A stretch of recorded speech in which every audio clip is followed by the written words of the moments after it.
Hey, this is Steve from BJJ Mental Models. I've got an exciting freebie here for you that I think you're going to want to cash in. It's from Jake O'Driscoll. Now, if you're not familiar with Jake O'Driscoll, he's the jiu-jitsu coach for two-time ADCC world champion Adele Fornerino, and he's the head instructor at Essence BJJ in Perth, Australia. He's also an outstanding competitor in his own right. Jake has been ripping up the competition scene with a straight ankle lock variant that he's been working on. It's a really cool tool that plays nicely alongside the Woj lock, Aoki lock, shotgun ankle lock, and other modern ankle lock variations. It attacks the ankle, shin, and knee, which makes it pretty effective against even the toughest grapplers. Normally, coaches like to keep this stuff secret until they've released some sort of official instructional, but Jake has shared this info with the BJJ Mental Models Premium community, and he'd like me to extend that to every regular BJJ Mental Models listener as well. This is a brief mini course filmed as a prototype for potentially more refined instructional material later.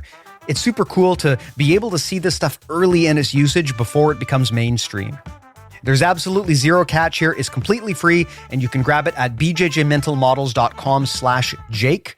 Again, it's completely free, and you can get it at bjjmentalmodels.com/Jake. So grab that now before we close this off. Thanks a lot and enjoy the show.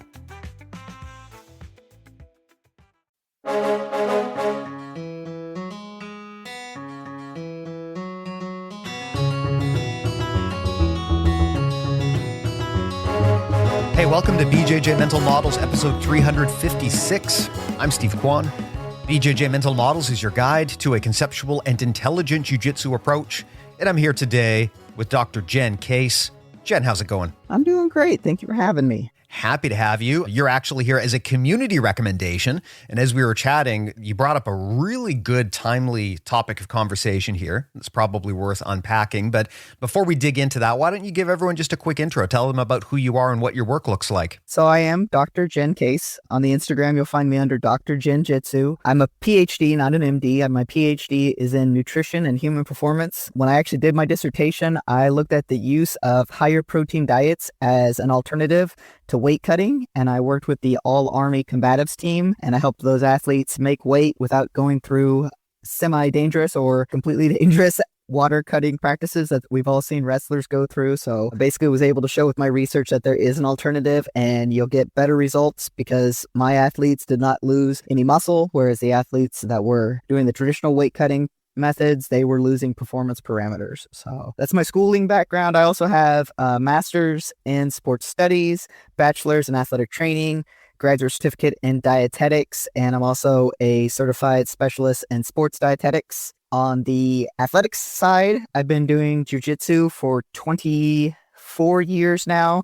I'm a black belt under Renato Tavares. I'll be up for my third degree at the end of the year. I've won IBJJF Master Worlds 13 times now, and also won PANs and International Masters. On the no-gi side, I did do no-gi on a whim last year and took third at the ADCC West Coast Trials. So that's me. Amazing. Well, thank you for coming by here. And that is a good segue into the topic at hand. We had been discussing a few different ideas that we could explore here on this conversation, and there's maybe some others that we could actually park and have you back on at some point in the future to discuss. But a very timely and relevant one is the current state of competition, jiu-jitsu competition, and the safety around it. This episode is being recorded on August 14th, 2025. We've got a bunch of episodes in the bank, so this one is not going to go live for a bit. But as of this recording, there was just an incident where someone passed away at an IBJJF tournament, which is getting a lot of coverage, understandably, because this is not something that happens often. It's very much a nightmare scenario in our sport. And even before this news broke, you had discussed the desire to talk about competition safety and some of the problems with how we compete in jiu-jitsu and why it can sometimes be more dangerous than we would ideally want it to be. It's a fascinating topic because ultimately this is a combat sport. There will always be some degree of danger around it. But that said, I have felt for a long time that the jiu-jitsu community is way too cavalier about the risk of injury and harm that can happen in these competitions. But before I go off on a rant here, I'll turn it over to you. Why don't you set the table for how we want to attack this problem? So I think, so for me, the big thing that's really on my mind right now is the adolescents. And when I say adolescents, I'm meaning individuals under the age of 16 that are competing in the adult brackets. That's a really big concern, especially on both the male and female side. For me personally, obviously, I really hate seeing it on the female side because there's going to be a catastrophic injury, and that catastrophic injury is going to negatively impact the sport, which is really, it's sad to see, one, because you don't want to see anyone get hurt that bad, but also the sport is finally really growing on the female side. In the past decade, it's exploded. And if we have something like this occur and then jiu-jitsu falls into a negative light, it's going to really cut down on how many young ladies start to do jiu-jitsu. And in my opinion, it's going to make their lives horrible because life without jiu-jitsu is just bad. Yeah, yeah. So what have your experiences been like in this regard? What have you seen as kind of some of the problems that come up at tournaments, and how widespread would you say these problems are? Yeah, so far this year, I've done 2 tournaments. I ended up having to compete against teenagers, 13, 14-year-olds. And one of them, she'd gone through puberty, so she had kind of a more of adult build. But mentally, when I talked to her afterwards, she was still a child. I mean, an adolescent. Like, she was still figuring things out. And that's a big problem right there, is that you are asking children or adolescents to make decisions in a split second, as far as tapping goes, that adults can fail to make fast enough and end up getting hurt. So that's a concern. And then what I experienced is myself rolling with these individuals. One of them, I ended up putting her to sleep, and I didn't do anything wrong. I just had the choke, and there was no one there to tap for her, and she did not tap soon enough, so she went to sleep. Another one of the young ladies I went against, I was just doing a pretzel pass, and she did not release her closed guard and ended up getting her spine kind of twisted up, and she was holding ice to it throughout the rest of the day. So she had injured her spine because, again, they don't know when to tap. And at the adult division, there's no one there to call it for them. And that safety parameter that is really needed is no longer there. And that's the most concerning thing for me. So how does this even wind up happening? I mean, you've won over a dozen world championships across your career, and you're getting paired up in divisions with literal children. I mean, how does that actually wind up happening? You would think, like you mentioned, that at some point someone would have looked at this and said, well, we can't run this event this way. Yeah. So it's been happening on the no-gi side. And since I did only gi for over a decade, and it was only last year and this year that I started jumping back in to do no-gi just for a little change up. And that's when I'm seeing it occur, is on the no-gi side. And it's in the advanced bracket. Obviously I can't compete in the lower 2 brackets, so I don't know on the beginner and intermediate how bad it is. But in the advanced bracket, even when the rules say that you have to be 16 or older to be in this bracket, they're still allowing the adolescents in. And it's worrisome. To what extent is that the responsibility of parents? I'm just thinking, as the parent of a child myself, right? If my kid wanted to enter a jiu-jitsu tournament and due to divisional restrictions or not having enough competitors, they put her in there with someone who has been competing for decades at an elite world championship level, I would be extremely concerned just from a safety perspective, because I know how wrong things can go in competition. I just wonder, do parents understand the risk that they're putting their children in when they put them in that position? Or do they think this is going to be just like rolling in the gym where it's all fun and games? Yeah, I think that's a big part of it, is that they don't realize how dangerous potentially it could be, because it is different when you're at a tournament versus when you're in the gym. When you're at a tournament, you're going much more intense. For me personally, I don't have the whole mentality of kill, kill, kill. I still see it as a game, and I'm going to treat it as a game and follow the rules and that sort of thing. But you get some athletes that get in there and this is literally their job. And so for them, it is much more important that they win because their livelihood depends on it. And I completely understand the intensity level that they need to go at because it is their job, it is their profession. And so they're going to go as hard as possible. And that is not what happens in the gym, right? Because when you're training, you take care of your training partner. If you don't have a training partner, you don't get to train. In a tournament, you don't take care of your opponent. That's not what the tournament is. You're out there to win, and you may have a different reason for winning, but at the end of the day, they're trying to win. And so the safety of their opponent is no longer a concern. And I don't know if parents, especially if you're not a jiu-jitsu practitioner yourself, I don't know if they realize the level of intensity that occurs at a tournament versus what occurs when you're in the gym. And myself personally, speaking with one of the parents of the adolescents I went against, I don't think they understood the severity of which an injury occurring to their child could be. Because when I started to talk to them about some of the different injuries she could have sustained, they kind of just were blank face. Like they didn't understand at all what I was talking about. Now, you and I had discussed this a little bit before we hit record, but maybe explain some of those risks just so that people know, especially parents out there or maybe youth athletes who are listening to this. What are the kind of injury risks that we would be especially concerned about for minors when they compete in these tournaments? So I'm going to first talk about potential connective tissue problems and then bones. So connective tissue, as you're growing and going through puberty and your growth spurts and whatnot, your connective tissue has got a lot of give to it. It's got a lot of fluid in there because the fluid is what's going to help that tissue to mature and grow into fully formed tissue in your adult body. And it's got a lot of give because you're growing and it needs to be able to adjust to those growths. The problem is that puts a lot of laxity in your joint, right? So you see these kids and you're like, oh, they're so flexible. It's like, no. It's not that they're flexible. It's that joint has just got so much fluid and give to it that it's going to move around quite a bit. And the problem is you can twist it. And these connective tissues that the kids have, because they're still forming, they're not nearly as thick as ours. So it's going to twist around more, and it's also going to tear a lot easier because it's still forming and it's not nearly as thick and developed as ours is. And so they get put in a shoulder lock or they get put in an ankle lock or whatever it may be. And yes, they can go through a big range of motion that our aging shoulders cannot because they don't have those pain receptors. But as it goes through that full range of motion, it's going to get stretched and torn a lot easier and a lot faster than ours will because they're not realizing that everything is getting so tight because their tissue is still developing and there's all that laxity in it. So that's a big concern there, is that they're going to try and bend every which way and it's just going to tear. And when it tears, yes, you can have surgery, you can get it repaired. But the thing is once you've done that to a joint, you increase the arthritis that's going to develop in the joint, and you just kind of set yourself up for having long-term just aches, pains, irritability within that joint. And when, I'm 40 years old and I don't even want it to happen to my body, but you do that when you're 14 years old, that's like 70, 80 years of now having to deal with just an arthritic shoulder and all these problems that are going to come from it because you got twisted up and didn't quite understand what was going to happen when it got to the extreme. So that's the fear on the connective tissue side. And the same thing, tendons, muscles, all of the connective tissue, all the soft, stretchy tissue. That's what I'm referring to there. So that's a concern. On the bone side, this is where it really gets scary. If you or I were to break a long bone, so that's, the bones in your forearm, bone in upper arm, your tibia, fibula, all of those, if you and I break it, it just is a clean break.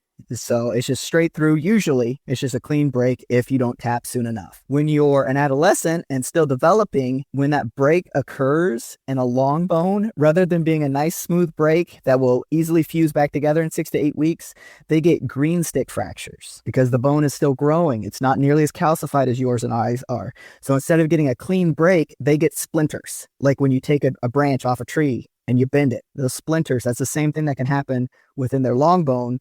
And that's a worse injury than what we would endure. And it's going to take longer to heal if it heals properly. Also, within the long bones, at the beginning and end of your long bones, you have growth plates. And if a break occurs in that growth plate while you're still developing, that growth plate, as it heals, is going to completely calcify and close off. And it's going to close off early, which means that long bone is going to stop growing while the rest of you continues to grow. And so you could end up having a limb discrepancy in your arms. If you end up breaking the tibia, right? Somebody puts an ankle lock on or something, or, whatever happens, and that bone gets broken through the growth plate, it can cause a leg length discrepancy, which is then going to cause problems throughout all of the joints in your lower extremity. And this is happening when they're, 13, 14, 15 years old, and they've got a whole lifetime now of dealing with that. Interesting, because this kind of flies in the face of a lot of the voodoo science that maybe a lot of people in jiu-jitsu believe. I'm sure you know what I'm talking about. Many of the bits of wisdom that you will hear in jiu-jitsu that people will pass around are actually not rooted in anything science-based or evidence-based, but it's more just, well, my instructor told me this and he learned it from his instructor, and so that's just the way that it is. I mean, the example that I always make fun of is, I'm sure you have heard this one, where people say, well, if your elbow pops, it's only a problem if it pops 3 times. If it pops once, it's okay, but if it pops 3 times, that's when you got an issue. Have you heard that BS before? Yeah. Oh, yeah. Yeah, I've heard so. And my favorite is whenever somebody pops a knee and they're like, oh, if you can walk on it, it's fine. No, I blew out my entire knee, everything but my MCL. I blew my ACL, PCL, LCL, and pulled the meniscus completely off the bone. I could still walk on it, but each time I walked, my tibia was sliding every which way because there was nothing left. So yeah, that idea of, oh, if you can still move it, you're fine. No, not necessarily. So I bring this up because one of the pieces of conventional wisdom in jiu-jitsu I've heard many times is, oh, kids are resilient. Injuries aren't as big a deal with children because they'll just bounce back from everything. And what you're kind of explaining here is that that is actually not the case. I mean, they might have a wider range of motion just because, again, they don't have those pain receptors and their joints haven't fully developed yet. But that doesn't mean you should bend them backwards and tie them into a pretzel. It's definitely not good for them or okay for them, if I'm understanding properly. Yeah, kids are resilient. I'm not arguing that, but resilient in that, if they fall down, they're going to get back up. There's a difference between your joints, having cushioning. So when you fall over because you're still learning your movement patterns and someone trying to take your joint and completely bend it the wrong way, that's not a resiliency that these kiddos have. The body is not meant to do that. Do you feel that there is a difference in injury culture between gi and no gi? Because you mentioned earlier that you first observed this personally as a problem when you got into no gi. Do you think there's a cultural difference between these two variants of the sport, or do you think it's just chance that that happened? There is a difference between gi and no gi. And, please, no one take offense on either side. Both gi and no gi are fun to compete in, but they are very different. In the gi side of things, it's a lot more technical. So you have a lot more focus on techniques and precision and the artistry of jiu-jitsu. And on the no-gi side, it's much more athletic. So there is more of a focus on explosiveness and just general athleticism and aggression and all of these things, and not so much on finesse like you see in gi jiu-jitsu. And so I think because it is a little bit more aggressive, more kind of the grr type sport, you're going to see more injuries because that's just how it is. As you're coming at someone aggressively and you're really attacking a joint, and you got to slap the submissions on fast because people are so slippery, they're going to get out. And it's because of those kind of the need to hit things quickly and aggressively. It's kind of a perfect storm for an injury to happen. Yeah. I think, too, there might also be an argument to be made that the competition scene in the gi is much more mature. I don't have data to back that up, but it does feel like the IBJJF has had kind of a long time to really get things, I don't want to say right, but they've had the long time to refine the rule sets and how they run tournaments, and they're clearly still not perfect by any stretch. I mean, in a lot of ways, jiu-jitsu still is this weird backwater fringe sport. It really isn't as popular as sometimes it feels like it is when you're in the thick of it. But at least the IBJJF, especially in the gi, has had time to kind of refine that. And, for all the talk about, is the gi dead? Well, at this point in time, the gi is still way more popular than no gi in terms of the number of people who train it. And that's not to say that anything is wrong with no gi, but just in terms of maturity, the gi kind of has a head start there. Whereas the rise of no gi has been a relatively recent thing. And I wonder if maybe it is still just a few steps behind in terms of sport development versus where the gi is. Yeah, I completely agree with you that, with the IBJJF being a long-standing organization, they definitely have honed in on what they expect from their athletes and what they will and will not tolerate. And so I think that kind of stops a lot of the rebel rousing, if you will, that you see on the no-gi side. And that kind of takes out some of the aggressiveness. And with the maturity that you were talking about, I completely agree with that as well. Because with the gi, that is literally a sport you can do for a lifetime, right? We got Masters Worlds coming up at the end of August, and you will literally see 70-year-olds still out there doing jiu-jitsu, going through the moves. They may use their cane. I exaggerate, but I've seen people walk up to the table with their cane, put the cane down, and go out and move around like they were still spry as they used to be. So with the gi, you do see a lot older individuals doing it. So you get kind of more of that maturity and the mindset of, this is just a game. We're just having fun. We don't need to, do anything crazy. We can do proper technique and trick our opponent into doing something silly so we win. We don't have to force a technique. We can just wait till they fall into the trap. Versus on the no-gi side, it is younger individuals, and they are trying to make a life, a income, job out of it, if you will. So they're going to be a lot more aggressive because that's literally their meal ticket, and they're still growing up even, I can think back to my 20s and 30s. You're still growing up. You're still finding yourself. So you still have a lot to prove and a lot of aggression and that sort of thing. And it's going to come out on the mat. And when you're in the heat of competition, it can be a very emotional experience and you start to get amped up and stuff happens. Yeah. And I mean, that is not to say that the gi is all sunshine and rainbows either. I know a lot of people have completely jacked up their hands and their fingers from training in the gi. And I specifically altered my game to prevent that from happening because it's very easy to get very grippy in the gi. And next thing you know, you've got the hands of a 70-year-old person when you're 20 years old, which is not desirable either. So that's not to let the gi off the hook too much, but it does feel like at least some of the kinks have been worked out there. And this actually makes me wonder, do people have the right perception of what jiu-jitsu is as a sport? I mean, for a lot of people, they get into jiu-jitsu because of how it's marketed and what they believe it will do for them. Craig Jones once said that jiu-jitsu has ruined a lot more lives than it saved, right? In response to the whole jiu-jitsu saved my life mantra. And I think he was probably joking a bit when he said that, but there is definitely a kernel of truth to that. I know a lot of people, and I've heard many stories of people who got into jiu-jitsu because they wanted to improve the quality of their life and get in shape and build confidence. And what they got instead was a vertebrae fracture after 2 months of training, right? So can we really claim that jiu-jitsu is improving the quality of people's lives when they're having those experiences very early on in their journey? And again, kids competition is a perfect example of this, right? Parents, if you listen to the marketing behind jiu-jitsu, it will only be sold to you in the context of the positives. Here's the things that you should put your kid into jiu-jitsu because of all of these reasons. And one of the reasons that people often bring up is safety, right? They will say, well, compared to American football or compared to kickboxing, jiu-jitsu was going to be safer. And I would intuitively think that's probably true, but that's not to say it's safe.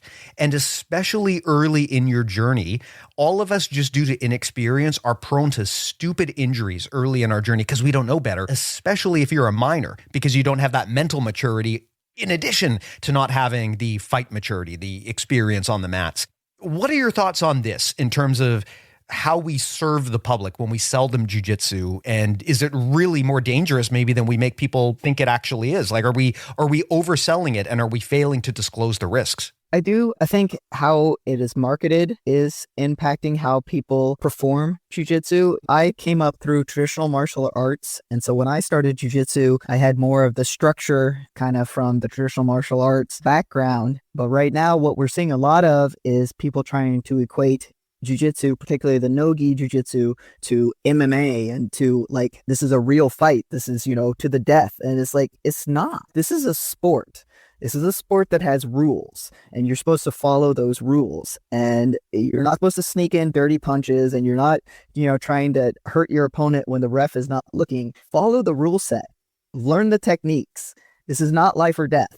This is a game. And I wish there was more focus on the fact that this is a game. This is a series of moves that you are learning, trying to put together in a way that it works for you so that you can get them to, work in a tournament, work while you're training, that sort of thing. Jiu-jitsu should be a cognitive endeavor as well as a physical endeavor. And if you're just coming at it like a bull in a china shop and just trying to crank things because you don't know what's going on, you're not approaching the sport correctly. And I think a lot of that comes from how we, are saying that the no-gi is, these big fights and super fights and all things like that, instead of calling them matches, because it's just a match, it's just a game, it's that sort of thing. And then it's the gym culture. What is your gym stressing? Like, my gym and the various gyms that I've kind of been at, I've been real lucky in my jiu-jitsu career. I've only had one bad gym experience, but what does your gym promote? Is your gym promoting the idea of learn the techniques? Don't use your strength right away. Learn the technique. Once you've learned the technique, then you can put your own pizzazz on it by going quickly or by using some strength or using your flexibility to get an upper hand. But initially, you got to learn the technique. But if your gym is not focused on learning technique, if it's only focused on winning, then that's when you're really going to be setting people up for injuries because they're not learning how to protect themselves by moving in the right movement pattern to safely execute whatever it is they're trying to do. Yeah, it's a good point. I mean, we often sell jiu-jitsu as this fight sport or fighting system, which it is. But I mean, honestly, at the end of the day, it's a fighting system without strikes, and you can't slam your opponent. and you can't put your finger inside their sleeves, right? Like there's a lot of restrictions on it. So to really call it a fight, I think is a bit disingenuous sometimes. And I think absolutely it sends the wrong message. If people think they're fighting, then they're going to do whatever they can to win.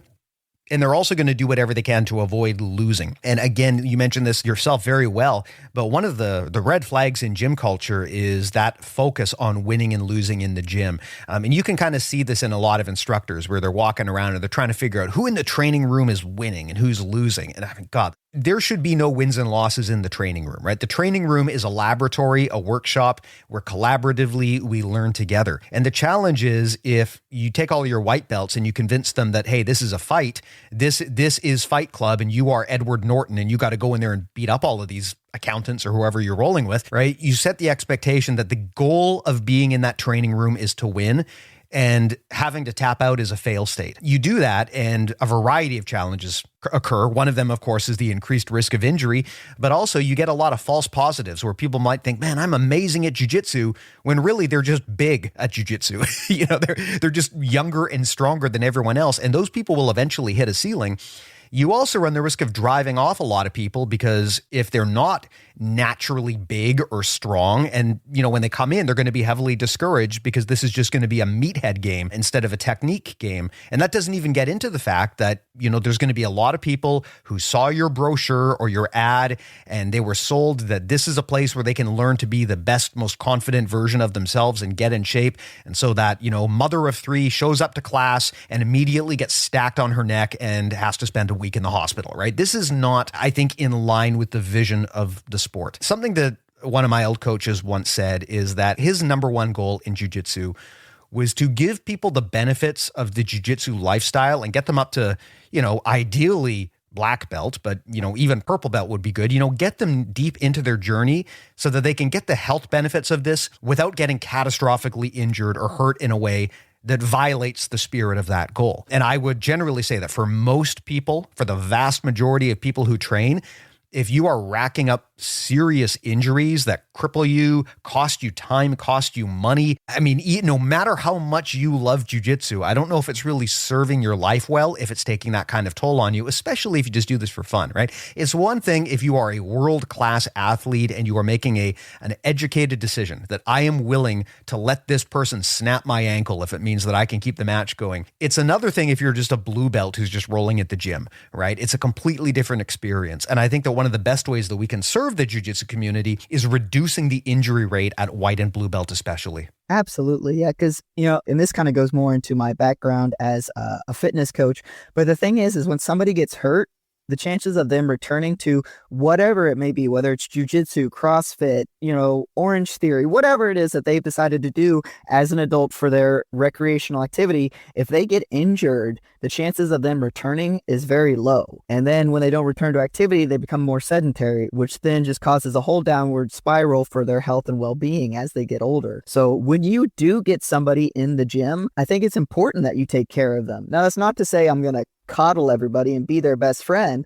But if you're coming to the gym and you are willing to learn and you're like, I want to try out this crazy sport with people sweating on my face, show me what it is. I think it's our responsibility as gym owners, as upper belts, as people who have been in the sport for a long time to take care of them, to show them how to do things properly, to ensure that they are doing the techniques properly, to call them out. If you see somebody that is getting out of control, you don't have to be a jerk. You don't have to call them names. You don't have to, do any of that. I really do not like that when that occurs, when you see it on Instagram, when people are like just razzing and just being mean to be mean to the new belts. Like, we were all there. We screwed up. When I screwed up, the internet wasn't around, so nobody could make fun of me.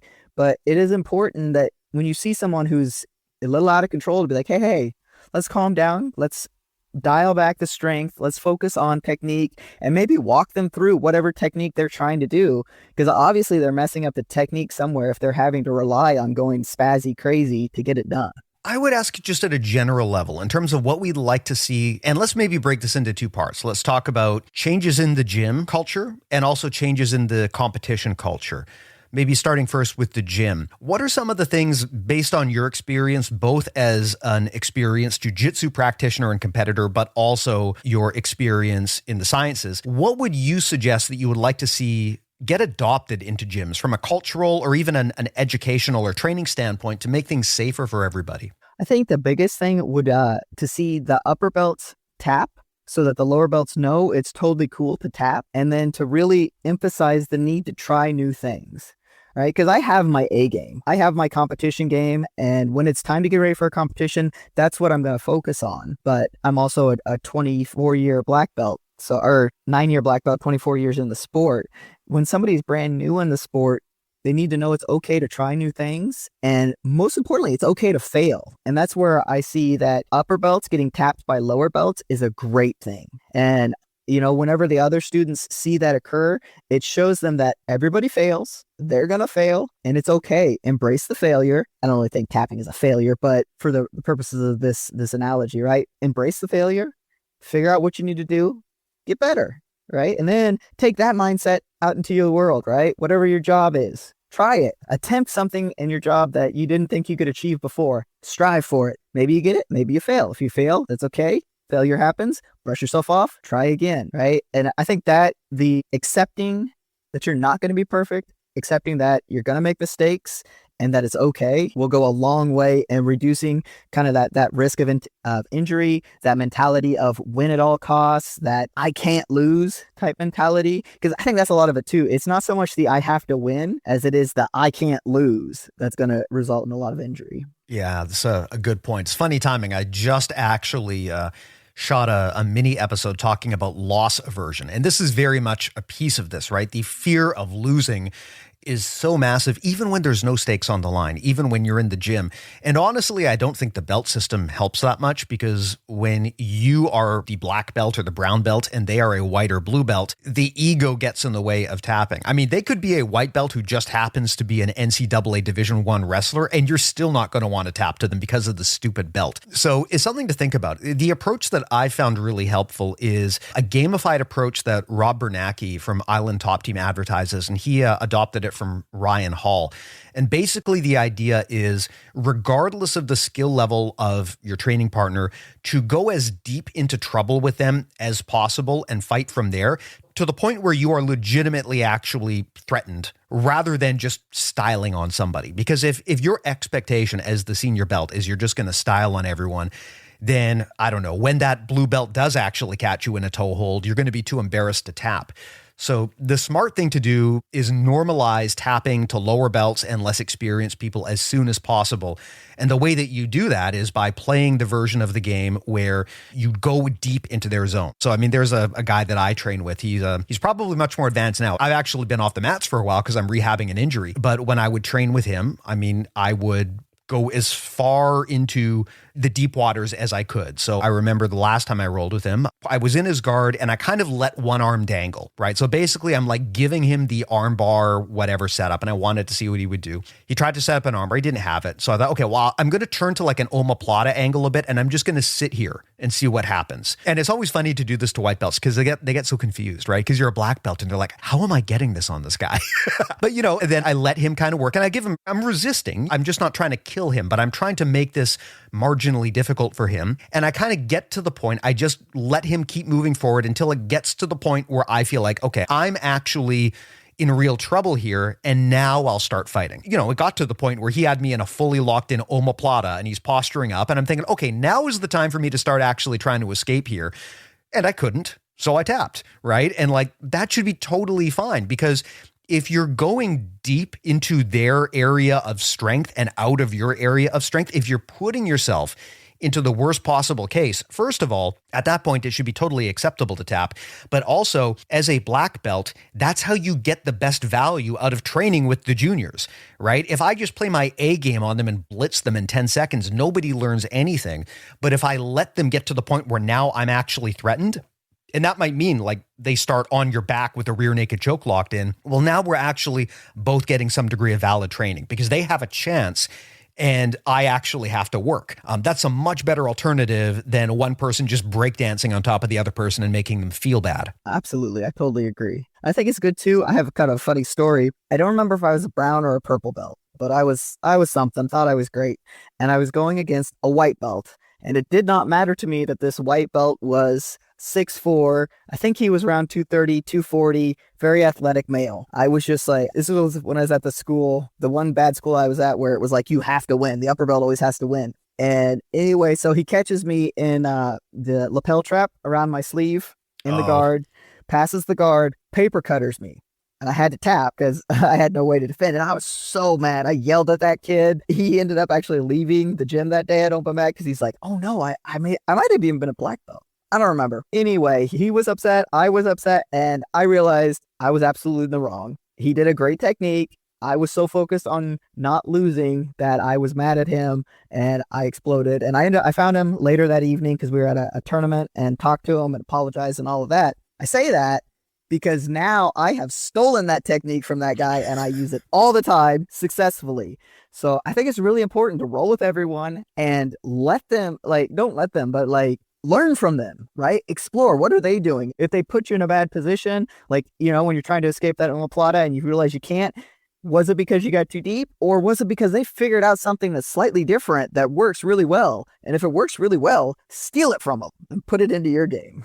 Absolutely. Absolutely. Sometimes white and blue belts have the best realizations in jiu-jitsu because they're coming at everything from the point of curiosity. It's all new and novel, and they'll question stuff. They'll think, oh, well, what if I try this? What if I try this? Whereas I find once you get to brown and black belt, it's easy to get really rigid in your thinking and to be like, well, according to Danaher at the highest levels, this is the optimal way to execute the armbar. And so you just do that. And that's all well and good, but it can also prevent you from being exploratory. And I love training with white or blue belts because sometimes they'll challenge you and they'll say, why are you doing that, Steve? Why are you putting your hand here? And I'll think about it and I'll realize, I don't fucking know. This is just the way I've always been doing it. I don't know if there's any reason. Maybe I shouldn't be doing it. I'm glad you brought that up. Now I have to think about this.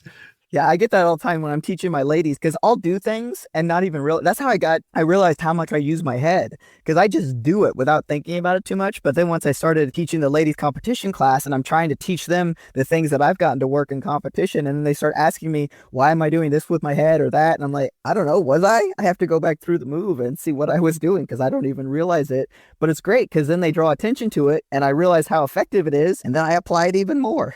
Yeah. The head is highly underrated. I've said for a while that, the big difference between a white and like a blue or a purple belt is when you get to blue belt, especially, you start to learn how to coordinate your arms and legs together. White belts suck at this. They're always trying to just fight with their hands and they're forgetting what their legs are doing. Then when you get to like black belt or maybe late brown belt, you start using your arms, your legs, and your head. You realize I've got this kind of giant wedge, this big cinder block that I can use almost like a third arm to just pin people where they are or drive it into the side of their face. I think that's why when new people roll with brown or black belts, it just feels so much more vicious than when they're rolling with lower belts. It's because they're probably not used to having someone drive their head into your jaw, right? That's a very unpleasant experience. So I guess another thing I wanted to get your opinion on, any aspects of gym or jiu-jitsu culture that you think need to change? And I'll bring this up because there's one that I've heard my whole jiu-jitsu journey that I'm pushing back on pretty hard, and that is people saying you should never tap from position. I've heard very good coaches say this, like, don't tap from position. It's not valid. Well, Gordon Ryan is tapping some of the best black belts in the world from position, right? It absolutely is valid. But my bigger concern is safety. Right? If someone is having a health crisis, like a heart attack or something on the mats, you don't want them to be like, well, I can't tap now because I'm not in a submission, right? You should be able to tap for any reason whatsoever, right down to I'm just not feeling the vibe today.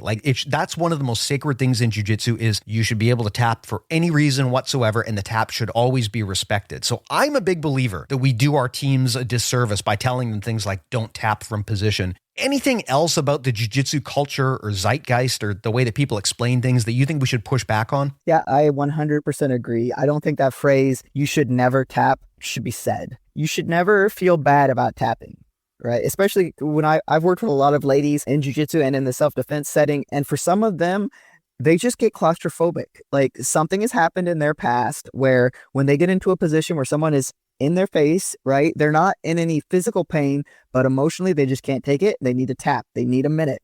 And I think that is absolutely fine. You're tapped. You said, okay, you win. I can't do this. And I don't think they should be harassed. I don't think anyone should be harassed about it. If you tap, move on, right? I think should be allowed to tap at any time. It should never be seen as a bad thing. So yeah, complete agreement there with you on that. And I think also, and I don't know how to do this, throughout the whole jiu-jitsu community, but I wish there was more of a feeling of let's all learn together, right? Because sometimes there's gyms that won't even let you cross train. It's like, no, this is our sect, only us. You can only learn the technique here, and it's very segregated from the rest of the group. And that kind of starts to build a wall. And then when you go to a tournament, you're like, these guys are horrible, blah, blah, blah. I must destroy them. Whereas if we could just realize that this school is really good and they have their positive attributes, and this school is really good and they have their positive attributes. And on Saturdays, it's open mat and we can cross train and we can come together as an actual community and learn from each other and share the knowledge and share the sport rather than feeling like we've got to be butting heads at all times. Yeah, I love that. It's something that I know a friend of the show, Brennan Strimple, he's the head instructor at Rochester Phoenix Martial Arts. He talked about this on the podcast with us and said that when he organizes tournaments, especially kids tournaments, he tries to make them bigger events than just the fighting and the matches, right? So beyond just the matches, they expand upon that. They'll have a party afterwards, right? Maybe they'll go out for pizza or they'll watch a movie or do something else that kids would enjoy, right? So the idea is this is not some sort of death match where all of the kids go and beat the hell out of each other and then it's over. This is part of a broader event where we all get together and socialize as friends. And part of that is we practice jiu-jitsu and we train and we compete against each other. But that's just part of it. Then we go to the water slides after or something like that. I don't know if you could float something exactly like that with adults, but I think it would be awesome if, after, granted, it's hard to do in a competition where you've got hundreds of attendees, but if afterwards people would go out for pizza or something or get together. I know people do that as a team, which is great, but to be inclusive of the other teams as well so that you don't other them and create this us versus them, faux rivalry enemy thing. I could see that being helpful, especially to beginner levels. It's not as bad once you get to, purple, brown, black belt and you're experienced enough in the sport that you've got perspective. But man, it's really easy to lead white and blue belts astray, especially they buy hard into the jiu-jitsu culture. They get jiu-jitsu pilled very, very easily, and it takes a while to kind of deprogram them from that. So I think the idea of instituting that, hey, this is a friendly, competitive game mindset is key to improving the safety profile of the sport. Yeah, and Chewy, he's kind of doing that with his jiu-jitsu tournaments because he'll have the tournament one day, and then the next day he usually has a seminar in that same area. So then you can come together after the tournament and learn from him and, ask questions and that sort of thing. So he is starting to do that with adults. Granted, if he did a pizza party, that'd be amazing. I would totally go. But I didn't even think about it until you said that. He is helping to kind of bring the community together even more by the day after the tournament, let's have a non-aggressive gathering where we get together and we share jiu-jitsu.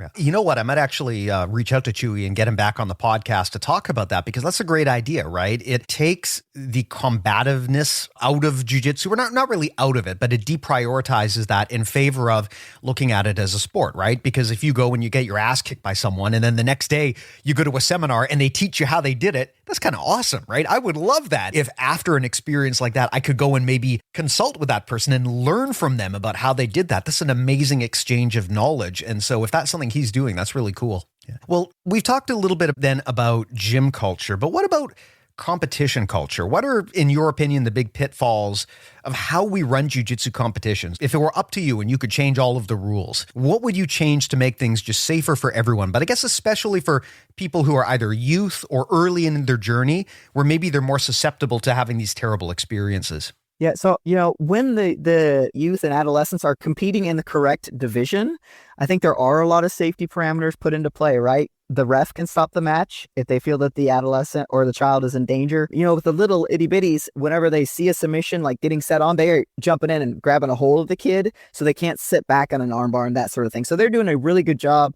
with taking care of the athlete that way. The youth and adolescent matches do not begin until there is a parent or coach there on the sideline, and that parent or coach can stop the match. So I think those two things make a huge difference. And whenever you have that 13, 14-year-old that decides to go up to the adult bracket, those two major safety precautions or parameters are taken away completely. And that's something I find to be very, I'm going to say scary. I think it's scary. I think that they need to have those, they need two adults to make the decisions for them. They're still a developing young person. Their mind is still developing experiences, developing expectations. They need grown adults to tell them, no, this has gone too far. We can't let it continue. It's not safe. Don't put that burden on the child. If they can carry that on to white belts, I would not be opposed to that. The referee stopping a white belt match if it looks like a submission has gone too far. I don't see any problem with that because the white belts are still learning. They're still fully understanding what all is in the sport, what all the risks are and that sort of thing. So I don't see a problem with the referee stepping in and being like, no, this has gone too far. And I know as soon as this podcast comes out, there's going to be people in the comments saying, well, my joint can do this and that sort of thing. It's like, okay, don't let your joint get extended that far. Yeah. It reminds me of a lawsuit that happened up here in Vancouver many, many years ago. Marcus Soares, jiu-jitsu legend up here, he was running a tournament and I guess one of the white belts there got injured badly and sued him and the tournament over the injury. And the jiu-jitsu community immediately pushed back really hard on that. And it was like, what a coward thing to do, to sue after you got injured at a jiu-jitsu tournament. How, it's a fight sport. He should know better. And I mean, when you are an experienced jiu-jitsu grappler, yes, you understand that. But I was a white belt at one point, and I remember the tremendous pressure that my gym put on me to try to go into competition before I even knew what I was doing. I had like maybe one stripe on my belt or less, and they're already trying to funnel me into their competition program, right? And I think there's a real argument to be made there that a lot of these people going into these tournaments are not fully aware of the risks and they do feel pressured into this. They feel maybe coerced into going into these tournaments by the peer pressure in their group. And, we can argue all day and long about, well, are these adults? Can they make their own decisions? Well, at the end of the day, I think that if we're going to sell jiu-jitsu as a product, we owe it to our customers to fully disclose to them what they're getting into and the risks involved. For the type of person who, makes money using their body, like a day laborer or someone who needs to use their hands at work or their legs at work or be able to carry heavy things. I mean, would they get into a competition if they knew that there was a legitimate and, significant risk that they could suffer a spinal injury and just never be able to do their job again? I would venture to guess that most of these people who got into jiu-jitsu because they love the idea of this like casual fight club and it's a hobby for them, I would guess that for a lot of them, if you sat them down and actually walked through, like there is a significant chance, like it's not 100% by any stretch, but it's enough that you need to think about it. A significant chance that some terrible injury could happen that could impact your ability to feed your family. I think many people would reconsider their involvement in the sport, or at least their involvement in the competitive side of the sport, if they had that information more readily disclosed to them. I would love to know your thoughts on this, because I'm sure many people will think I'm being too soft here, but I'm really starting to think that one of the biggest disservices we do is not fully disclosing the risks of this sport and overselling it as this completely safe, fun activity that has no downsides. No, I absolutely agree with you. We have a gentleman, actually he's a kid, he's still in his 20s, but he's a very smart thinker. He was a college wrestler, does very good in jiu-jitsu, obviously with that college wrestling background, predominantly does no-gi. He's a pain in the butt. He's really hard to catch. He's got great pressure, all these things, but he's not going to compete. And the reason why is that he works in construction and he knows if something happens, if he gets, heel hooked or knee barred, something like that, and doesn't have time to tap and hurts his knee, he can't go to work. And that's his livelihood. We went to college for it, construction tech, all that good stuff. And so he understands, like, he loves it. He was a wrestler his whole life, loves jiu-jitsu, but he's not going to compete because of that risk, because he knows if something happens in that tournament to his lower extremity, it's going to be very problematic for his entire livelihood. So he's not going to do a tournament. And I think that's really, really smart, especially from a 20-year-old. But I see it too. A lot of my friends are tattoo artists and they do jujitsu. And so they have to be very careful about their fingers, right? If it gets caught up in a gi in any way, they immediately have got to tap and be very aware of the twisting that can occur, because if they can't hold their tattoo gun, that's their livelihood. And granted, these are older individuals. When I'm talking about the tattoo artists closer to my age in their 40s, this was the first 20-year-old I talked to that actually thought it through that much. But it is important to think about, okay, well, we're doing the sport. We're having a good time. We need to be aware of what are the potential injuries, because it is going to affect our livelihood. For me, the finger thing is a big deal because I type for work. And so I tape up my fingers. I take care of my fingers because I need to be able to type to pay for jiu-jitsu. Yeah, me too. And I barely do any sort of sleeve stuff anymore. I train almost entirely in the gi, but I rarely do any sleeve grips just because I find them too damaging on my fingers, even with hand protection on. I can get away with some lapel grips fine without too many issues, but sleeves I find are just a bit too finicky, especially that given the different ways that people will strip those grips, I just find it's not worth the risk. And so I've accepted that I may have this like semi-neutered version of jiu-jitsu that I play, and I work around that just because I find that one particular piece of the game, it's too risky for me. I remember my old coach used to always tell me, you got to start doing this stuff. And so I humored him at some point. I played a sleeve grip against him. I immediately screwed up my finger and my knuckle swole up. And to this day, my wedding ring still won't fit on my finger because of that. That's enough of that bullshit. I'm not doing it anymore. It's not worth it. And I think that everyone should really think critically about every technique in jiu-jitsu. Understand that every technique has a risk profile associated with it. It's not just about shooting that beautiful blast double and bowling over the other person and getting your 2 points, right? Sometimes that giant whale is going to sprawl on your neck. And that's something you need to be thinking about, especially if you're fighting in an absolute division or you're going up multiple weight classes. There is always a safety risk to every technique you do in jiu-jitsu. Some safety risks are greater than others, depending on your body type, your size, their size, just your general attributes. Some moves are just generally more dangerous than others because of the way that you have to twist your body. And I always tell people, don't just think about how to pull off the move. Think about what could happen if it goes wrong. And are you willing to live with that risk? And people often ask me, how is it that I've been training for so long and my ears aren't all fucked up? Well, it's because I don't run head first at things because I don't want my ears to get all fucked up. That's literally it. Whenever there is a move that involves mashing my face into the other person, I try not to do that or I try to adapt it in a way where I'm not going to get like a forearm into my face. Right? I just don't like that. That's not to say those techniques don't work, but they're just not for me. The thing is, too, some people will say, again, well, at the highest levels, you need to do X, Y, Z. Look, the reality is everyone who trains the sport long enough will get injured and will lose some of their attributes. And any grappler who's been doing this more than 20 years, as I'm sure you will attest to, has probably experienced some injury or situation that has led them to stop doing things that they used to love to do. Take techniques out and focus on other stuff. There's a reason why you don't see a lot of 60-year-olds doing speed barambolos, right? And they all evolve into these pressure sloths as they get older. It's because you have to eventually start to discard the things that become too dangerous or too unsafe for you to do for your own safety. Absolutely. Yeah. I changed my game. I used to be a guard player, played a lot of bottom, high guard, that sort of thing. And then I tore my ACL. I got caught in lockdown and the guy spun and it just tore my ACL and I had to switch. And then I became a top player because I couldn't play guard anymore because that joint was unstable and I had to wait to have surgery. So you got to be able to be willing to change up your game if you get injured. And now I know whenever I'm teaching lockdown or anything half guard related, I stop and talk about the risks of an ACL tear with the lockdown position, that you can't go forward. You need to get back, get your legs untangled before you try to progress because that injury risk is there. And a lot of people have popped their ACL on that one. Yep. And that's another one too, because very good people will say that, hey, the lockdown, it's safe. The injury risk is overblown. I know a lot of people who have torn their knee because of the lockdown. You can defend yourself from there safely if, like you said, you know what you're doing and you're not trying to just force the pass when you're stuck in someone's lockdown, but it is not a completely safe technique. There is absolutely a risk of harm to the person's knee, especially if the person on bottom is really hell-bent on playing the whip, right? Where they try to whip you around with the leg. It's one thing if you're just using the lockdown to staple the person in position. It's another thing if you're trying to whip them and lift them. Then you can get some real damage going. Absolutely. Well, thanks a lot for this, Jen. As we tie this up, I just want to ask any closing thoughts or last words here on the safety side of jiu-jitsu that we didn't get to talk about yet?